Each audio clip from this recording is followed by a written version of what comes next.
Hello everyone, I am Bhavya. Welcome back to my channel Learning Physics with Bhavya ma'am. Today we are going to learn electric field due to dipole at a point on the axial line. So here I have taken dipole.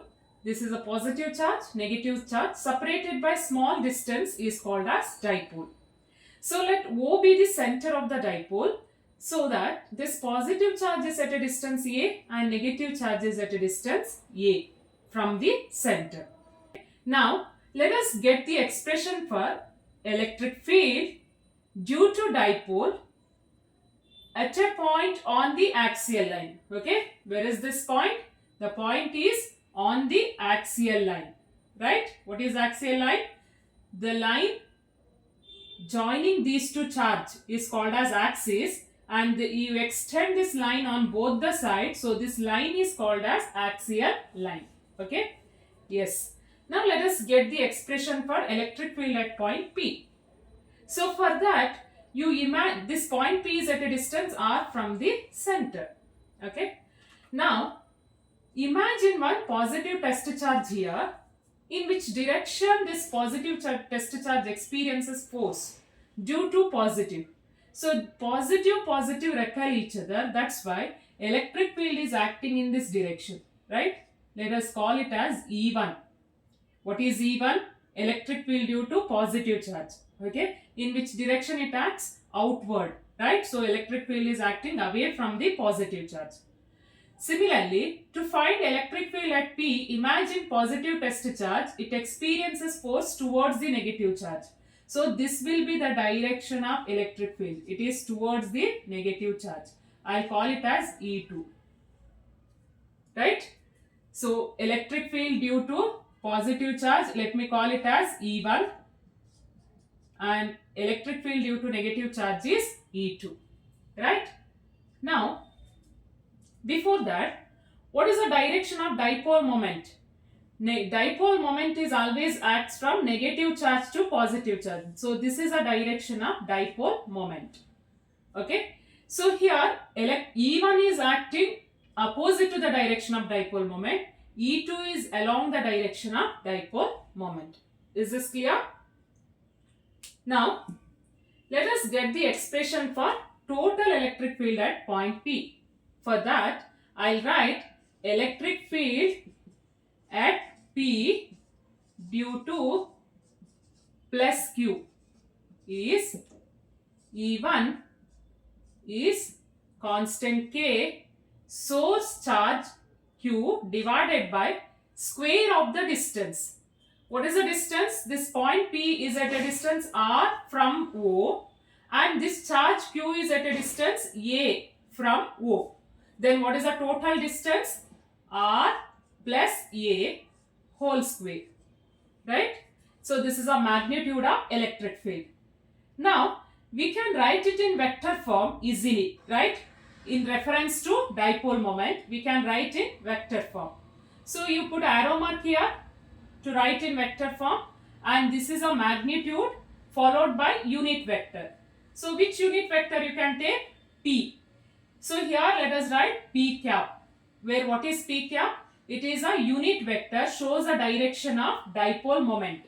But look at E1. E1 is in opposite direction to P. That's why let us write minus P cap. Is this clear, student? So E1 is a electric field at P due to positive charge which is acting opposite to the direction of dipole moment. That's why I have taken negative. Right? Magnitude followed by unit vector. Okay, so let me call this as equation 1. Similarly, let us write electric field at P due to minus Q is E2.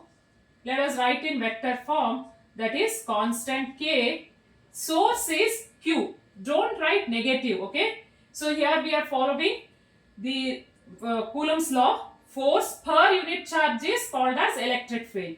So force, electrostatic force, how to write? It is a product of magnitude of charge. Magnitude of charge means we are not taking this sign into consideration. Therefore, here we need to write only source charge. Which is a source charge now? minus q, right? Only q divided by square of the distance between q minus q and field, sorry, point P, minus q and point P. So we know that point P is at a distance r from the center and this minus q at a distance a from the center O, right? So we need this distance, remaining distance. That's why it is total distance minus this distance, right? So that gives the remaining distance. So r minus a whole square. So this is a magnitude followed by unit vector. Look at this. In which direction this E2 is acting? It is along the direction of P, right? Along the direction of dipole moment. That's why let us write plus P. Let us write P cap. Okay. I'll call it as equation 2.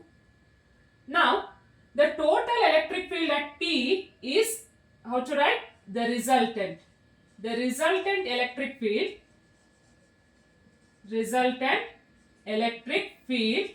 at P is vector sum of electric field due to individual charges, right? Using superposition principle, electric field at P is, total electric field at P is vector sum of electric field due to individual charges. So that is electric field at P is E1, vector E1 plus vector E2. Now let us add these two. So total electric field is E1 plus E2.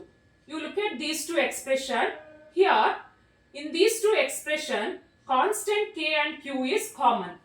Constant K is and Q is common. Right? So, first I will write E2 plus E1 or E1 plus E2, one and the same. Right? I will write E2 first, okay? E2 plus E1.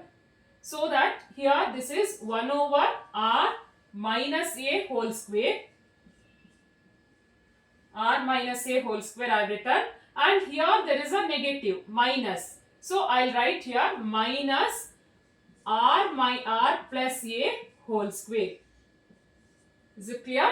I have taken this negative minus R 1 over R plus A whole square and P cap. Okay. In both the expression, P cap is common.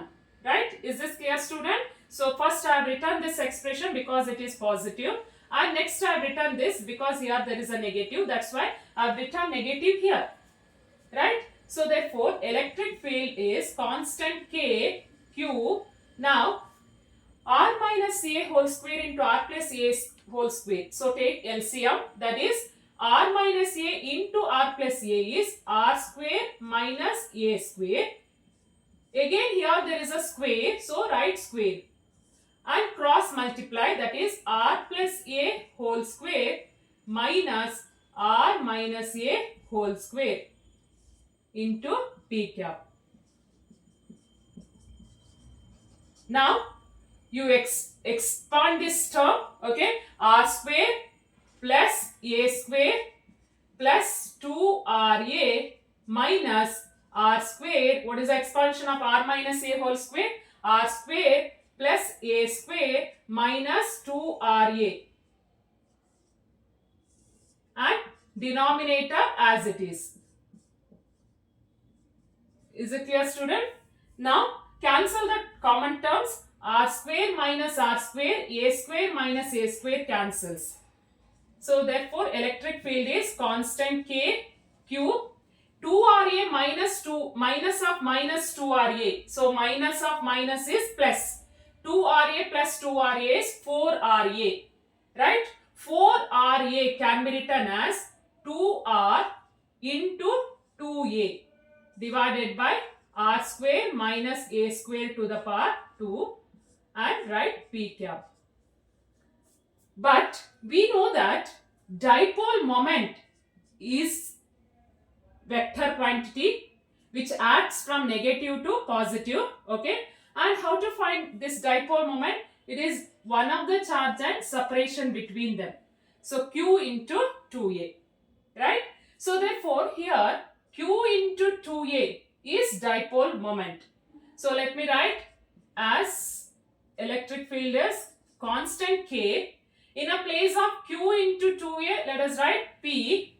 So remaining term is 2R, write as it is. Q into 2A is P divided by R square minus A square to the power 2 P cap. So this is our expression for electric field at a point on the axial line. Now, for short dipole, that means short dipole means the separation between the dipole, that is 2A, is very much smaller than this distance R. So 2A is very much small than R for short dipole. Okay, for short dipole, the distance 2A is very much less than R. Then we can neglect A square. Sorry, here we can neglect A square term. A square can be neglected in this expression. In this expression, we neglect A square. So if I neglect this A square, then what is left in the denominator? R square to the power 2. So that is 2 into 2 is 4. R to the power 4. One R term cancel. Therefore, what is the final expression? Electric field is constant K 2P divided by R cube. So what is our expression for electric field? It is constant K 2P by R cube. Is this clear, student? So electric field due to dipole on the axial line is E is equal to constant K 2P by R cube. Okay, this is a final expression we got. From this expression we came to know that electric field is inversely proportional to cube of the distance. Cube of the distance. And here in final expression we came to know that electric field at a axial line is acting along the direction of dipole moment, because here there is a positive P, right? Positive P, that's why what is the direction of final electric field? Electric field is acting in this direction. Okay, along the direction of dipole moment. Is this clear? Because here you are observing that in the final expression there is plus P cap. Plus P cap means if this is positive means electric field at this point, net electric field is acting along the direction of dipole moment. So this will be the direction. So the expression for electric field is constant K 2P by R cube. Okay, electric field due to dipole depends on dipole moment divided by cube of the distance. Electric field due to single charge, how it depends? It is inversely proportional to square of the distance, whereas here it is cube of the distance. Is this clear? If you like my videos, please like, share and subscribe my channel. Thanks for watching.